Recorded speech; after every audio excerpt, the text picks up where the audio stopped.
আসসালামু আলাইকুম সম্মানিত দর্শক, আজকে আপনাদের দেখাবো এই আকর্ষণীয় ডিজাইনটা কিভাবে তৈরি করতে হয়। তো দর্শক, আমি দাগগুলো আগে দিয়ে দিয়েছি, যেহেতু আমরা এখানে একটা ডিজাইন করব এবং দাগের মাথায় মাথায় আমরা একটু একটু কাটিং করে দিয়েছি। আমরা এই স্টেপের জন্য আমরা 1 ইঞ্চি 2 সুতা পরিমাণ করে এক একটা দাগ দিয়েছি।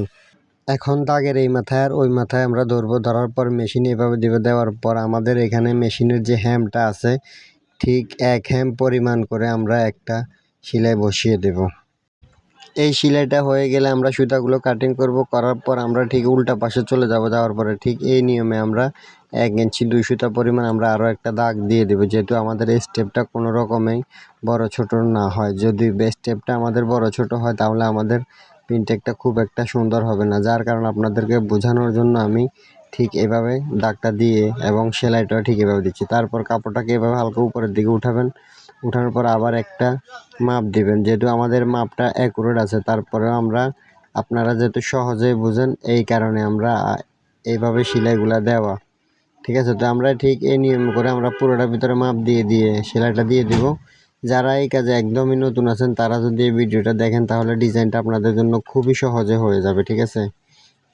তো ঠিক এই নিয়মে আমরা পুরোটার ভিতরে আমরা এখানে 5টা প্রিন্টেক বসিয়ে দেব। প্রিন্টেকটা আমাদের দূরত্ব হবে 1 ইঞ্চি 2 সুতা পরিমাণ, এবং প্রত্যেকটা প্রিন্টেক যেন আমাদের একই নিয়মে হয় এবং একই রকম মোটা হয়। আমরা 5টা প্রিন্টেক বসিয়ে দিয়েছি।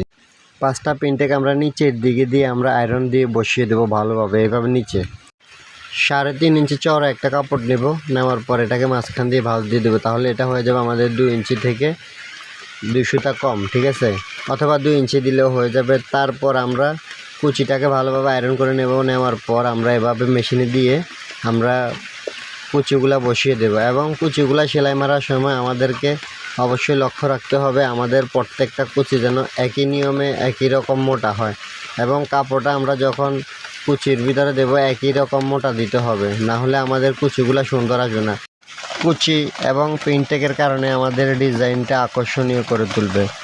আমি এখানে যেই নিয়মে দিচ্ছি আপনারা ঠিক এই নিয়মে দিবেন। তো দেখেন দর্শক, কুচিগুলো অনেক সুন্দর হয়েছে, ঠিক এই নিয়মে দিলে হবে।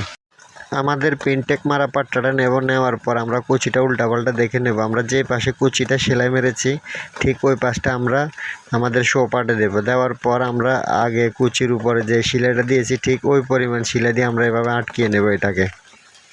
তো যাই হোক, আমরা এই কাপড়টাকে ওভারলক করে নেওয়ার পর এভাবে কাপড়টাকে ভিতরের দিকে হালকা ঘষা দিয়ে দেব।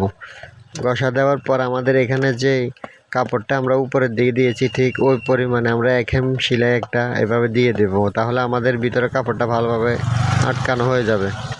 কাপড়টাকে সমানভাবে বিছিয়ে নেওয়ার পর এভাবে ফিতা দিয়ে আমাদের পায়ের মুখ যা তা দেবো 12। তারপর আরও সেলাইয়ের জন্য আমি রাখবো 1 ইঞ্চি। বাড়তি রাখার পর আমরা সমান মাঝখানটা করে নেওয়ার পর এখানে যে কাপড়টা ওইটা কাটিং করে ফেলে দেবো, এবং এখানে যে বাইর হয়ে আছে প্যাডের মতো ওইটা আমরা কাটিং করে ফেলে সোজা করে নেব। এইটাকে সমান করে আমরা টেবিল উপরে রাখবো। রাখার পরে আমাদের যে কোনো এক পাশে নিচের দিকে দিয়ে কুচিগুলা একটা সেলাই বসিয়ে দেব। তারপর আমরা বিপরীত পাশে যাব, কুচিগুলো একটা একটা করে নিচের দিকে দিয়ে আরও একটা সেলাই আমরা বসিয়ে দেব। এই সেলাইটা হয়ে যাওয়ার পর আমরা মাঝখানে যে একটা আয়রনের ভাঁজ আছে, ভাঁজ বরাবর করে উপর নিচে বারটেক দিয়ে আমরা এখানে আরও একটা সেলাই বসিয়ে দেব। তো যাই হোক, এখন আমরা যেটা করব, আমরা মাঝখানে যে সেলাই দিয়েছি সেলাই থেকে এখানে ফিতাটা এভাবে ধরবো, তারপরে মাঝখানে একটা দাগ দেব। এটা হচ্ছে আমাদের মাঝখানের জন্য। তারপর এভাবে একটা দাগ বসিয়ে দেব, ঠিক এভাবে এখানেও দিব। দেওয়ার পর ফিতাটাকে এভাবে মাঝখানে দেব, দেওয়ার পর এখানে একটা দাগ দেব। তারপরে ফিতাটাকে এভাবে ধরে একটা সোজা দাগ দিয়ে দেব। এখন আমাদের সম্পূর্ণ কুচিগুলো নিচের দিকে, তারপর আমরা যেখানে চক দিয়ে দাগ দিয়েছি ওই ঠিক এই বরাবর করে আমরা যে কুচিগুলো আছে এগুলো একটা একটা করে আমরা উপরের দিকে দেব। দেওয়া হয়ে গেলে আমরা উপরে নিচে ভালোভাবে ভারটেক দেব। দেওয়ার পর এভাবে দেখবেন আমাদের ডিজাইনটা হয়ে যাবে। তারপর এই পাশেও আসব, ঠিক একই নিয়মে আমরা কুচিগুলো উপরের দিকে দেবো একটা একটা করে, তারপরে ভালোভাবে ভারটেক বসিয়ে দেব। তো দর্শক, আমাদের পায়জামার ডিজাইনটা তৈরি হয়ে গেছে। দেখেন অনেক সুন্দর ঢেউ ঢেউ হয়ে আছে, একদম ঢেউ ঢেউর মতন। এইভাবে সেলাই দিবেন, তাহলে আমাদের ডিজাইনগুলো অনেক দেখতে সুন্দর হবে। তো এখন আমরা যেটা করব সেটা হচ্ছে, আমরা এখানে প্রিন্টেক দিয়েছি 5টা, ঠিক 5টা প্রিন্টেকের জায়গায় আমরা 5টা পুঁতি বসিয়ে দেব একটা একটা ঢেউয়ের উপরে। ঠিক আমি যেভাবে দিচ্ছি এভাবে শক্ত করে আমরা পুঁতিটি লাগিয়ে দেব। তো দর্শক, আমাদের ডিজাইনটা এখানে শেষ না। আমাদের ডিজাইনটা আমরা এখানে 3 জায়গায় 3টা সেলাই বসিয়েছি, একটাতে আমরা পুঁতি বানতেছি, আমাদের আরও 2টা বাকি আছে। আমরা ঠিক ওই 2টাতেও পুঁতি লাগিয়ে দিব এবং এক একটা ঢেউয়ের মাঝে আমরা 5টা করে পুঁতি লাগিয়ে দিব ভালোভাবে। তো দর্শক, আমাদের এক মুহুরিতে পায়ের ডিজাইন প্রায় শেষের দিকে। এখন আমরা আরও একটা পাও ঠিক এই নিয়মে ডিজাইনটা আমরা করে নেব। তা আমাদের দর্শক, আসল কথাটাই আজকে বলা হয় নাই, যে কথাটা আমরা না বললে আপনারা ডিজাইনটা করতে পারবেন না। তা এখন আমাদের যদি পায়জামার লাম্বার মাপটা হয় 38 ইঞ্চি, তাহলে আমরা এই ডিজাইনটার জন্য আমরা আরও নেব 3 ইঞ্চি বাড়তি। এটা হচ্ছে আমাদের শুধু প্রিন্টেকের জন্য। তো দর্শক, যারা আমার ভিডিওটি দেখতেছেন, ভিডিওটি না টেনে পুরোপুরি দেখবেন, তাহলে ইনশাল্লাহ শিখতে পারবেন। আর যারা আমার ভিডিওটি দেখতেছেন, লাইক, কমেন্ট, শেয়ার এবং সাবস্ক্রাইব করে দেবেন।